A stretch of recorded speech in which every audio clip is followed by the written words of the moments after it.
First of all, get the binding into the foot. You may find it easier to do this off the machine and then attach the foot once you've got your pre-folded bias into the foot. One quick tip is, once you've got the bias binding in, don't forget to widen the hole here.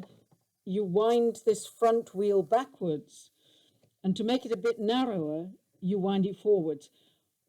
Make it a bit wider whilst you get your binding in. Once your binding is where you want it, then wind this so that it fits up closely to the binding, and then give it one extra turn forwards to make sure it's slightly pushing the binding to the left side of the foot, because this prevents any movement whilst you're actually sewing, because you don't want it moving away to the right. Then once you've got your binding in, then put your workpiece, whether it's a quilt. This foot will take a reasonable thickness. I would say a thinner wadding plus 2 layers of fabric isn't such a problem. It doesn't matter if it's firm here. The main thing is it isn't too thick to go under the foot. You can, of course, adjust the pressure of your foot, and then you'll get more thickness under should you need to.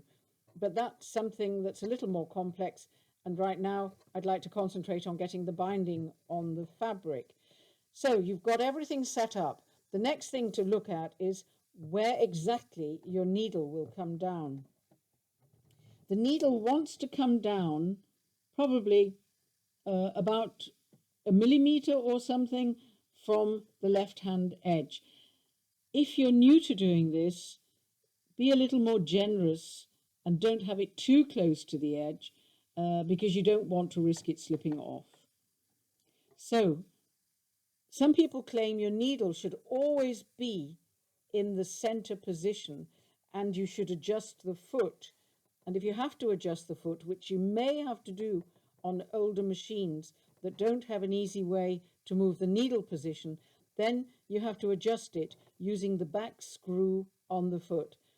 I have to say I hardly ever touch that because I use the lever on my machine. Some machines have a button you turn, and if this is a brother, this has a lever. So you move the lever until you've got your needle where you want it. Once you've got that set up, then sew a couple of stitches into your binding, and then you'll really see where your needle is landing. Okay, mine's fine, so I can carry on. I don't need to adjust any more, but if necessary, adjust a couple of times. And if you're beginning or doing this for the first time, leave yourself more binding before you put your main piece in, so that you've given yourself a bit of a few times where you can adjust things if you have to. So when everything's where you want it, get this in, push this piece up to your foot in the binding. It's no problem, it'll go in the groove in the middle and get it up to the foot, because then it should move easily with the foot. And now you can put a couple of stitches in and make sure you've got everything secured. So now the piece I'm putting into the binding is also in the binding and under the needle.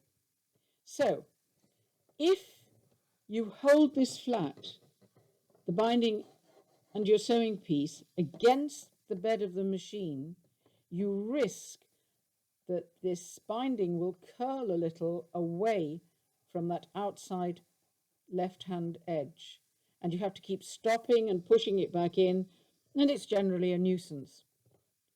What I have done always, and quite honestly, I have to say it always works, hopefully today when I'm demonstrating it too, but if you hold both things together, the sewing into the binding, a little bit of tension, and also hold it slightly to the left, feeding it into the foot as you go,